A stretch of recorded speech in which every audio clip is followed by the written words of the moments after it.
네, 이어서 여의도 정치외전 시간입니다. 여야의 전직 의원 두 분을 모시고 오늘 여의도의 정치권의 가장 뜨거웠던 이슈에 대해서 양측의 이야기를 들어보겠습니다.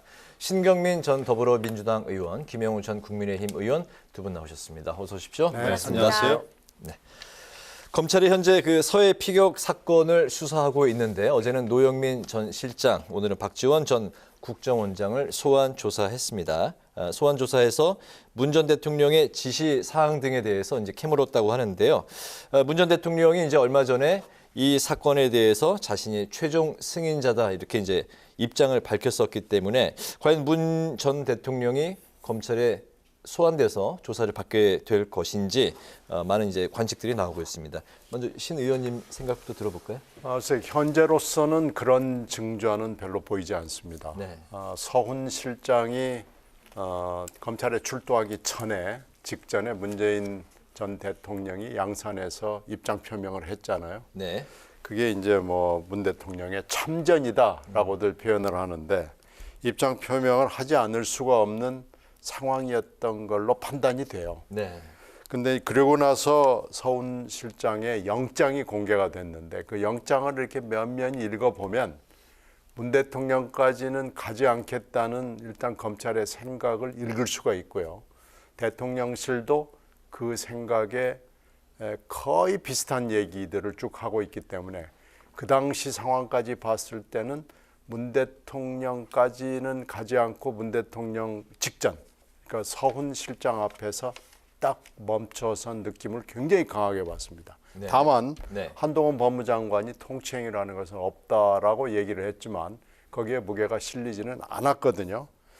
그런데 이제 지금 가족들이 문 대통령을 상대로 고발을 한 거 아니겠어요? 유가족이요. 네, 유가족들이. 네. 그러니까 그간 이제 이런저런 것들이 상황 변하기는 한데 물론 이제 윤 대통령의 마음에 달려 있죠. 이게 이런 수사나 이것이 혹시 수사를 한다고 하더라도 서면 조사 정도에서 끝날 가능성이 저는 지금으로서는 굉장히 높다고 봅니다. 그런 점으로 봤을 때 현재로서는 문 대통령을 소환 조사할 아무 사인은 없다. 그러나 여러 가지 주변 상황은 있지만 현재로서는 가능성이 매우 낮다. 저는 뭐 그렇게 보고 있고요. 이 판단이 바뀔 가능성에 대해서는 물론 사람의 일이기 때문에 짐작할 수는 없지만 네. 별로 높지 않다고 생각합니다. 네. 조사를 하더라도 서면 조사 정도. 네, 그 정도는 가능하겠죠. 네. 그렇습니다. 지금 현재로서는 문재인 전 대통령을 뭐 소환 조사할 가능성은 높아 보이진 않아요. 네. 그런데 이제 검찰 수사라는 것은 이 정도에서 멈춰야 되겠다 이렇게 기획하거나 의도한 대로 또 잘 가지 않을 수도 있는 거거든요. 만에 하나 지금 이제 계속 소환 조사를 받고 있는 그 노영민 실장이나 아니면 서훈 전 실장이나 또 박지원 전 원장 입에서 사실 여러 가지 그 관련 첩보들을 제거하는 없애라고 하는 그런 그 내용의 지침이 문재인 대통령이 알고 있었거나 또 알고 있는 상황에서 암묵적으로 인정을 했거나 만약에 지시한 거 그런 사실이 만약에 있다면은 네. 조사를 안 할 수는 없을 겁니다. 그래서 저는 지금 여태까지 나온 그러니까 여러 가지 관련 그 정황과 그다음에 이제 가장 중요한 것은 지금 계속 소환 조사를 받고 있는 사람들의 입에 달려 있지 않은가 생각이 됩니다. 그래서 만약에 그런 사람들이 문재인 대통령에 대한 그런 관련 첩보 제거에 대한 그 암묵적인 승인 이런 게 나오게 되면은 그것은 검찰 수사가 그 점에서 딱 멈출 수는 없지 않은가 생각이 됩니다. 일단 뭐 지시는 없었다라고 진술한 걸로 현재 그렇죠. 알려지고 있네요. 그런데 이제 아직까지는 뭐 모든 수사가 다 끝나지 않았으니까요. 네. 그리고 물론 전직 대통령을 소환한다고 하는 것은 검찰로서도 물론 이제 법과 원칙에 따른 뭐 수사를 한다 이렇게 말은 합니다만은 굉장히 정치적인 부담이 있는 거죠. 전직 대통령 소환은. 왜냐하면 지금 상황이라면은 그러면은 전 정권과 현 정권의 정말 그 어떤 완전히 강대강 극한 대결로 가는 것이기 때문에 그것이 몰고 올 후폭풍은 분명히 있습니다. 그래서 검찰도 아마 그것을 감안할 수밖에 없지 않은가 현실적으로 말이죠. 네. 그런 생각이 드는데 뭐 어쨌거나 지금까지는 전직 대통령 소환 글쎄요 쉬워 보이지는 않네요. 알겠습니다. 네. 한편 그 윤 대통령은요, 문재인 정부 지우기에 박차를 가하고 있습니다. 건강보험료 재정 악화를 이유로 문재인 케어 폐기를 언급을 하더니 오늘은 탈원전 정책을 비난하면서 또 폐기를 시사를 했는데요. 자, 이거에 대해서 친문계는 또 다른 정치 보복으로 보는 것 같은데 어떻게 생각하십니까? 그렇죠. 뭐 지금 친문계의 경우에는 지금 이제 현 정권이 추진하는 많은 일이 야권 탄압이다, 정치 탄압이다, 문 정권에 대한 그 그림자 지우기다 이렇게 이야기를 하겠죠. 그런 프레임을 가지고 그런 이제 안경을 끼고 바라보면 모든 게 그럴 겁니다. 근데 그것은 이제 아마 지금 양당 제도에서 정권이 한번 이렇게 바뀌면은 항상 그런 그 비판은 있어 왔어요. 예를 들면은 뭐 문재인 정부 때 과거 뭐 이명박 정부 시절에 4대강 그거를 이제 만약에 폐기하는 정책을 쓰지 않았습니까? 그것도 이명박 전 정권에 대한 그 그림자 지우기죠. 전 정권 지우기. 네. 그다음에 또 이제 박근혜 정부의 창조 경제라고 하는 그런 정책도 지금은 사실 또 온데간데가 없단 말이죠. 그래서 지금 대통령 중심제 하에서의 양당 제도 구도에서는 정권이 바뀌면 전 정권에서 추진했던 많은 정책들이 거의 뭐 180도 지금 바뀌고 있습니다. 그런데 그런 경향이 있지만은 이 문재인 케어 같은 경우에 이제 건보료 같은 경우에는 이것이 정말 지속 가능한 정책인지에 대해서는 굉장히 전문가들도 문제 제기를 많이 한 겁니다. 문재인 정부에서의 그 문재인 케어의 핵심은 사실 그 보장성을 강화하는 거였기 때문에 굉장히 그 숫자가 많죠. 뭐 제가 보니까 3,800여 가지에 대해서 비급여 진료 항목을 이제 없애는 네. 이렇게 재정 지출이 막대할 수밖에 없는 이런 그 건보료 정책 가지고는 지속 가능하지가 않다. 그래서 이제 윤석열 정부는 오늘도 뭐 얘기를 했습니다마는 과거 5년 동안에 20조 원을 투입을 했지만은 결국은 재정만 악화되는 이런 상황을 방치할 수는 없다. 그래서 이것은 손보지 않을 수가 없다. 다만 그렇게 해가지고 조금 그 돈을 좀 비축을 해가지고 여러 가지 의료 취약계층에 대해서 더 두터운 지원을 하겠다라는 게 기본 방향이란 말이죠. 그래서 단순히 이것을 전 정권 지우기라고 하는 비판만으로는 조금 보기는 좀 어렵지 않겠나. 다만 이것이 이제 제대로 되려면 또 국회에서 나중에 토론이 필요하기 때문에 여야가 지금 각자 이제 입장만 얘기해서는 안 되는 거죠. 토론을 해가지고 제대로 된 그 건보료 정책을 만드는 것이 아마 최종 목표가 돼야 되지 않겠나 이런 생각을 합니다. 네. 네. 지금 윤 대통령이 보니까 하루 한 건 내지 2건 위주로 문재인 전 대통령 정책에 대해서 비판 내지는 비난 내지는 뒤집기 내지는 뭐 이런 걸 상당히 즐기고 있어요. 여기에 쾌감을 느끼고 있는 거 아닌가 하는 생각이 드는데요. 노동 문제 있었고 건보 문제 있었고 또 원전 문제 있었고 그런데요. 이 뒤집고 싶겠죠. 그런데 이제 뒤집는 게 능사가 아니라는 것은 지금 노동 문제는 화물연대 파업하고 맞물려 가지고 또 뭐 노동 관련은 우리가 뭐 이겼다 뭐 이런 어떤 승리감이 있는 것 같아요. 그러나 이 미래노동시장연구원의 이 건의안 이 부분에 대해서 지금 우리가 쭉 얘기를 들어보니까 현실적인 부분이 아닌 것들이 꽤 있어요. 이건 어차피 국회에 와가지고 아마 내년 내내 이거 가지고 또 논란을 벌이고 싸우고 이럴 겁니다. 그리고 건보 문제도 보니까 지금 보장성하고 지속성 문제를 얘기를 하는데 문제를 정확하게 짚어내지 못하고 문재인 케어를 뒤집는 데만 쾌감을 느끼고 있어요. 근데 이게 그렇지 않다는 것이 벌써 하루 정도 지났는데 여러 사람들이 지적을 하고 있고요. 보장성을 줄이는 것은 능사가 아닙니다. 결국 보장성을 늘려야 되는데 물론 낭비되거나 유출되고 있는 것에 대해서는 고치고 막고 이거 분명히 개선안을 내놔야죠. 근데 지금 근본적인 문제에 대해서 전혀 문제 인식이 돼 있지 않은 상황에서 문재인 케어만 뒤집는다. 뭐 이런 거에 지금 상당히 역점을 두고 있는데 이건 잘못된 거고요. 원전 문제에 대해서도 원전을 지금 우리가 신세를 지지 않고 에너지 문제를 해결할 길은 현재로서 과학기술의 수준으로는 없습니다만은 원전을 언제까지 갈 수 없다는 것은 전 세계가 공감하고 있는 문제점이거든요. 그러니까 이 부분에 대해서 공감을 하면서 뭔가 다음 대책을 내놔야 되는데 원전 문제에 대해서 문재인 때 정책을 뒤집는 거에만 쾌감을 느끼고 이렇게 해서는 저는 국가의 지도자로서는 좀 안 된다고 봅니다. 그래서 이거 좀 신중하게 접근을 하는 그런 태도를 지도자로서의 자세를 보여줬으면 하는 게 제 생각입니다.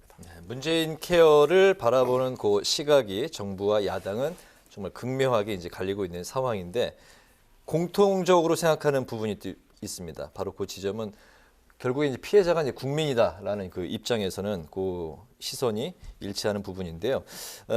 윤석열 대통령은 문케어를 포퓰리즘이라고 이제 규정을 하고 국민에게 희생이 강요되고 있다 이렇게 이제 밝혔습니다. 그러니까 보험료가 이제 앞으로 이제 상승되고 이제 또 재정이 이제 바닥나고 이런 게 이제 고스란히 이제 국민에게 희생으로 돌아가는 거다. 이제 이런 논리고 이재명 대표는 이에 대해서 고통은 국민의 몫이다라고 이제 또 반격을 했습니다. 양쪽이 서로 이제 바라보는 시선이 피해자는 국민의 몫이다라고 하는 건데 정말 어느 쪽이 정말 그 맞는 말을 하고 있는 건지 어떻게 생각하십니까? 지금 어저께 설명을 하면서 MRI나 초음파 얘기를 했어요. 네. 근데 이런 그 낭비적인 것이 사실 전체 건보료의 규모로 봤을 때는 얼마 되지 않습니다. 물론 이것도 액수로만 보면 크지만요. 전체를 놓고 봤을 때는 0.1%밖에 되질 않아요. 네. 0.12% 정도입니다. 네. 지금 그게 문제가 아니고 지금 고령화로 넘어가는 시기에서 앞으로의 이 지속성을 위해서 어떻게 우리가 정책을 세워가야 되느냐라는 것이 가장 큰 화두고요. 지금 행위별 수가제하고 의료 전달 체계의 문제, 실손보험의 문제로 사실은 전체 의료보험의 20 내지 30%가 흔들리고 있거든요. 이런 구조적인 문제를 얘기를 해야 되는데 그 얘기를 하지 않고 아주 미세한 부분, 보장성을 이렇게 유출을 막겠다라는 얘기만 함으로써 전체의 틀을 놓쳤습니다. 이건 지금 잘못 보고 있는 거죠. 그러니까 전체를 보고 우리가 같이 뭘 고민하고 뭘 해결해야 되는가를 보는 진지한 모습이 저는 필요하다고 봅니다. 근데 그게 지금 안 보였어요. 알겠습니다. 제가 볼 때도 이 건보료 제도는 굉장히 아마 치밀하게 재설계가 되어야 된다 생각합니다. 이게 한두 가지 요인에 의해서 벌어지는 일이 아니기 때문에. 그런데 이제 전체적인 방향에 있어서는 지금 보장성만 강화하는 이런 방향으로 간다면은 그건 누가 보더라도 재정이 바닥날 수밖에 없는 뻔한 구조란 말이죠. 이런 것은 다소 어떤 야당의 비판이나 또 좋지 않은 여론이 일면 불 수는 있어요. 하지만은 그 국정을 책임지고 있고 지금의 국민뿐만 아니라 네. 미래 세대가 짊어질 그런 그 부담이나 이런 것까지 생각해야 되는 그 리더로서는 고민해야 되는 문제다. 이것은 고쳐야 되는 문제다. 이거 말고도 또 많죠. 뭐 연금 개혁도 있고요. 많은 그 네. 개혁들을 해야 되는데 다만 이것이 이제 처음부터 문재인 케어는 문제가 심각하다.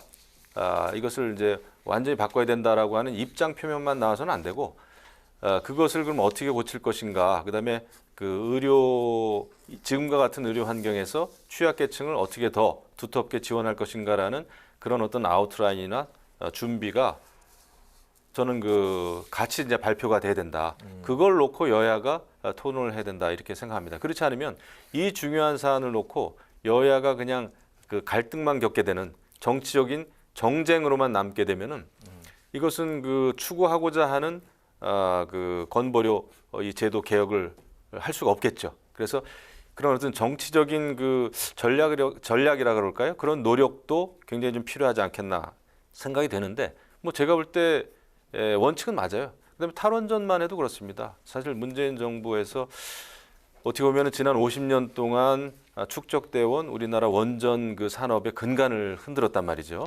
그런데 그것을 바로잡는 것은 이것은 뭐 윤석열 대통령이 뭐 단순히 뭐 인기를 위한 것도 아니고요.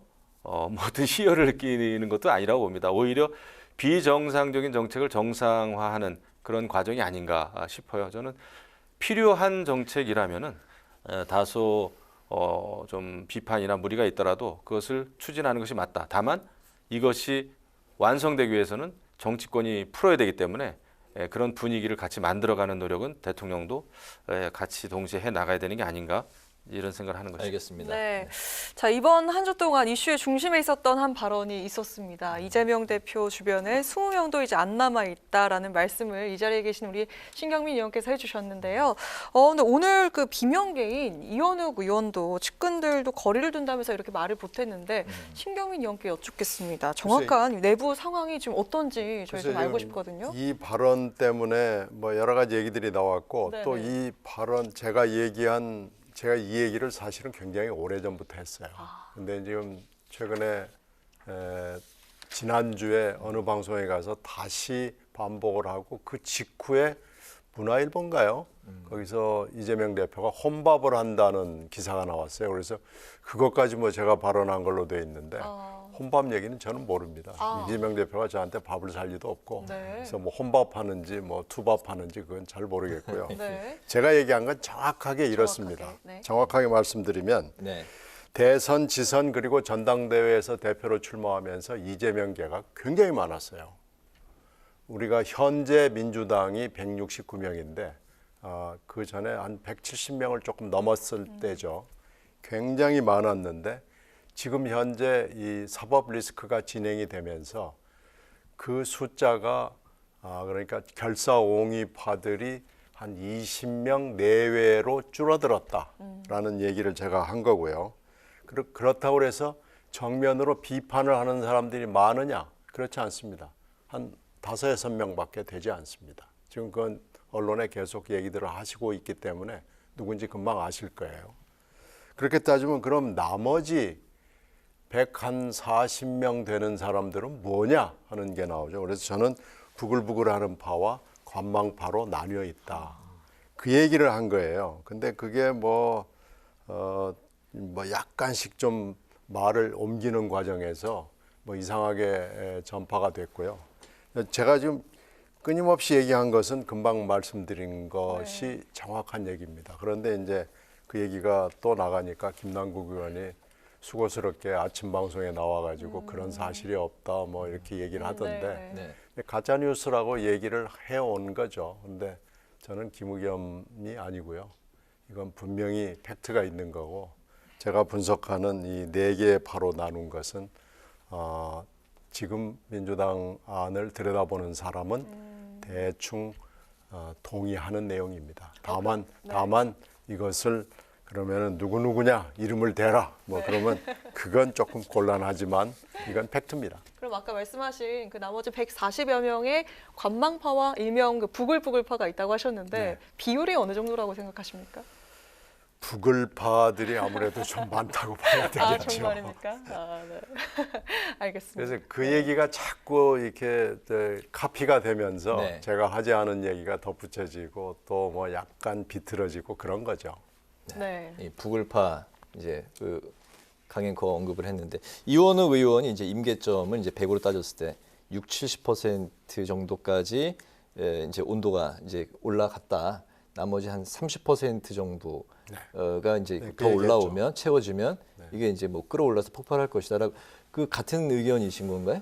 그건 잘 모르겠어요. 왜 그러냐면 지금까지 검찰이 계속해서 여러 가지 그 수사와 관련해서 단독 기사라는 이름으로 해서 지금 도화 언론에 많이 나오거든요. 근데 네. 그걸 쭉 이렇게 흐름을 보면 업무상 배임은 검찰이 확신을 하지만 다만 돈이 이재명 대표한테 갔다는 거에 대해서는 아무 뭐가 없습니다. 그래서 그런데 이제 국회의원들이 바보가 아니잖아요. 다들 한 자락씩 하는 사람들인데 지금 현재 단독이라는 이름으로 검찰이 흘리는 내용을 보면 뭔가 실체가 좀 약한 거 아니냐라는 생각들을 하는 거죠. 그래서 부글파와 관망파들이 이렇게 나눠져 있는 거고요. 부글파와 관망파들이 톡 터지는 임계점은 아마 검찰이 그런 팩트를 가지고 있느냐 없느냐일 겁니다. 알겠습니다. 이번에 그 김경수 전 지사 이야기로 이제 넘어가 보겠습니다. 이제 특별 사면이 이제 언급이 되면서 이게 이제 복권까지 같이 될 것이냐 아니냐 또 이제 관심사인데요. 복권 없는 사면에는 이제 김경수 전 지사가 이제 거부 의사를 확실히 했고, 하지만 김경수 전 지사 이제 그 사면 이야기가 나오면서 김경수 역할론이 또 민주당 안에서 그 수면 위로 이제 올라왔습니다. 복권이 되지 않더라도 출소 후에 그 친문계의 구심점이 될 수 있다, 이 관측도 있는데요.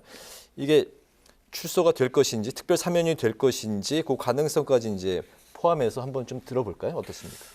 지금 뭐 윤석열 정부의 기본 원칙이라 그럴까요? 입장은 그냥 원칙대로 하겠다 이런 거 아닙니까? 그러니까 복권은 안 한다는 거죠. 네. 그런데 이제 김경수 전 지사의 경우에는 뭐 그럴 바에야 자기는 그냥 그 만기 출소하겠다. 내년 5월인가 그렇죠? 네. 그래서 이제 굉장히 정치적인 셈법이나 이 평가가 좀 복잡해졌는데, 그런데 이제 한 가지 가장 중요한 것은 김경수 전 지사의 죄목이 무슨 뭐 양심수가 아닙니다. 사실은 여러 가지 그 여론, 그다음 민심을 왜곡한 죄예요. 그렇기 때문에 지금 뭐 복권이 아니면 자기는 안 나가겠다라고 하는 그런 것은 보통 이제 양심수들이 보이는 그런 그 자세 아닙니까? 나는 감옥에 있더라도 떳떳하게 있겠다, 그건데 사실 그 죄목 자체가 떳떳한 죄는 아니라고 봐요. 그런데 이렇게 나오는 것은 결국은 그 정치적인 그 목적이라 그럴까요? 정치적인 노림수가 있다 생각합니다.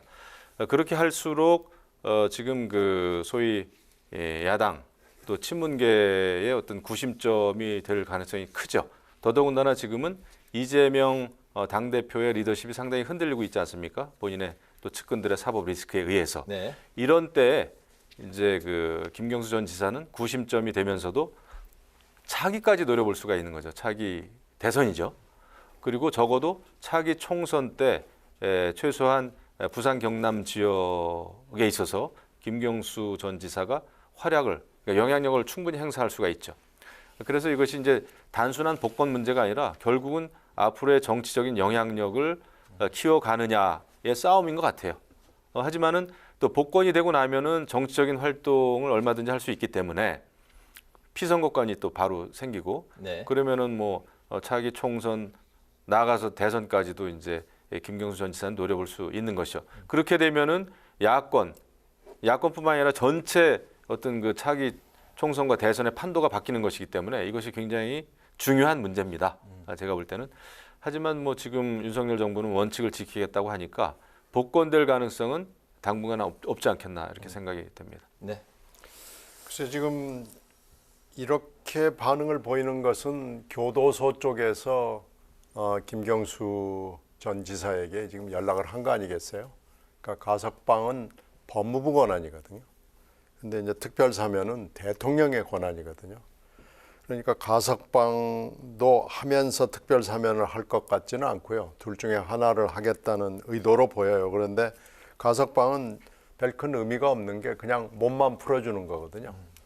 그리고 5월 말이면은 이미 석방이 예정이 돼 있고 사실 거의 다 살았어요. 이제 딱 5개월 정도 남은 거죠. 그래서 가석방은 거의 아무런 정치적 의미가 없다라고 판단이 되고요. 지금 이제 석방이 돼서 나오면은 5년 동안은 꼼짝을 못 하기 때문에 정치적으로 28년 5월인가요?까지는 꼼짝을 못 하니까. 피선거권이 없는 거죠. 네, 이게 무슨 정치적으로 의미가 있느냐? 가석방에서 MB 특별사면에 끼어 팔기식으로 이렇게 가는 게 무슨 들러리 쓰는 것도 아니고 그럴 이유가 없다라고 판단한 정치적 판단이죠. 그래서 그런데 이제 만약에 특별사면을 진짜 한다고 그러면 물론 뭐 딱 줄 사람 생각도 안 하고 있다라고 그러지만 한다고 하면은 그건 안 나올 도리는 없죠. 근데 복권이 없는 특별사면은 아무 또 정치적 의미가 가석방과 마찬가지로 실리지 않기 때문에 이것도 별로 실익이 없는 거죠. 그러니까 알겠습니다. 김경수 전 지사 입장에서는 지금의 스탠스를 갖고 있는 것이 저는 맞다고 봅니다. 알겠습니다. 네, 이제 시간 관계상 좀 빠른 속도로 들어보도록 하겠습니다. 자, 국민의힘도 개파 간의 신경전이 뜨거운데요. 당 지도부가 전당대 룰 개정에 팔을 걷어붙이면서 비윤계는 반발을 하고 나섰고요. 친윤계에서는 더 나아가서 당신 100%로 하자 이렇게 나오고 있습니다. 당 지도부는 결국 어떤 결론을 내릴까요? 결국은 그 이제 전대 준비위원회가 꾸려져야 됩니다. 거기서 본격적으로 전대 룰을 조정하고 만드는 그 기구이니까요. 네. 그래서 아직까지는 알 수가 없는데 결국은 이제 지금 나오고 있는 그 후보군들 사이에서 이제 이견이 있는 거죠. 근데 지금 당의 지도부는 결국 그 당심 비율을 높여야 되는 게 아니냐. 과거 뭐 28만, 30만 책임 당원 시대가 아니라 지금은 책임 당원이 이제 100만이 됐단 말이에요. 네. 이런 경우라면은 그 당심이 더 제대로 반영되는 그런 당 대표를 뽑는 게 오히려 지금 상황에서 맞는 게 아니냐라는 입장입니다.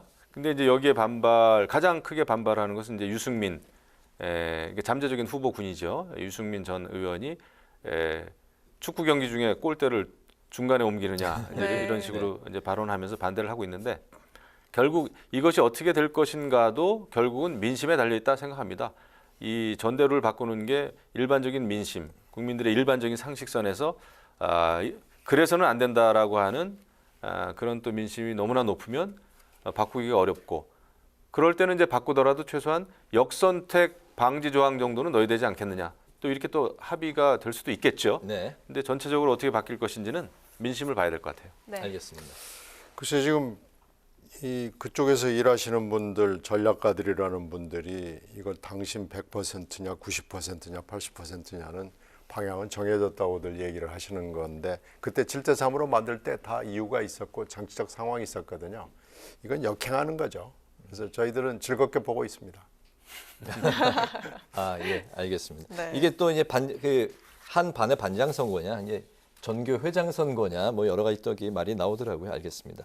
이렇게 이제 그 당 내에서 본격적으로 이제 당권 주자들 간의 경쟁이 불이 붙고 있는 것 같습니다.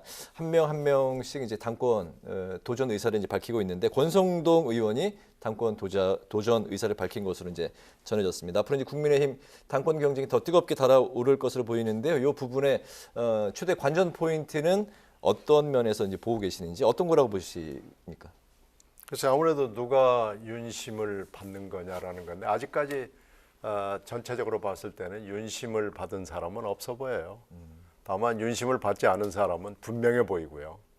그래서 유승민 의원. 네, 유승민 의원은 분명해 보이고요. 네. 그래서 윤심을 과연 누가 받을까? 그 브레싱을 받은 분이 또 될까? 된다 하면 또 압도적으로 될까? 뭐 이런 것들이 저희들의 관전 포인트입니다. 뭐 혹시 좀 이거 예상할 수 있는 후보는? 남의 집이라 제가 네. 말을 좀 생각. 일반 선거인가요?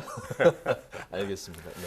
그렇습니다. 이게 이제 윤심을 누가 얻고 있느냐 이 싸움이 될 텐데 그것이 확인되기는 굉장히 쉽지 않을 겁니다. 근데 지금 상황이라면은 이제 정권 초기니까 내가 윤심이다, 복심이다 이렇게 그것을 활용할 가능성, 그것을 활용하는 후보가 나올 가능성이 있고요. 그 다음에 이제 단일화입니다. 윤심을 내가 대표한다고 하는 사람들이 또 여러 나올 거란 말이죠. 네. 그런 중에 이게 여기서 뭐 반윤 후보가 나올 수는 없죠. 여당으로서. 하지만 이제 윤심을 얻은 후보군과 이제 비윤 쪽에 후보가 있다고 한다면은 만약에 비윤 쪽의 후보가 막강하다 그런 경우에는 윤심을 얻고 있는 후보들이 여럿이 나오면은 표가 갈리니까 그 단일화하는 그런 것이 이제 가능할까? 그런 것이 관전 포인트고 또 하나는 이제 전대 룰 바뀌는 거. 네. 전대 룰이 어떻게 바뀔지가 관전 포인트고 또 하나는 제3의 인물이 나올 가능성. 지금으로서는 이제 예측하기가 굉장히 어렵습니다만은 이것도 저것도 안 되겠다. 이래가지고는 내후년 총선 어렵겠다 하면 이제 제3의 인물을 떠올릴 수밖에 없지 않습니까? 이 정계에서는 늘 정당에서는 늘 총선이라고 하는 굉장히 중요한 게임을 앞두고 있기 때문에 이제 상상력을 발휘하겠죠. 그래서 그런 세 가지 정도가 관전 포인트다 이렇게 생각합니다. 단일화, 전대룰, 뉴 페이스의 예. 등장 여부 이렇게 세 가지를 꼽아 주셨습니다. 이제 그 여의도 정치회전 마칠 시간이 됐습니다. 지금까지 신경민 전 더불어민주당 의원, 김영우 전 국민의힘 의원 두 분과 함께 윤석열 정부의 문재인 정책 지우기부터 국민의힘 당권 경쟁까지 뜨겁게 토론을 펼쳐봤습니다. 오늘 두 분 말씀 잘 들었습니다. 감사합니다. 고맙습니다. 고맙습니다.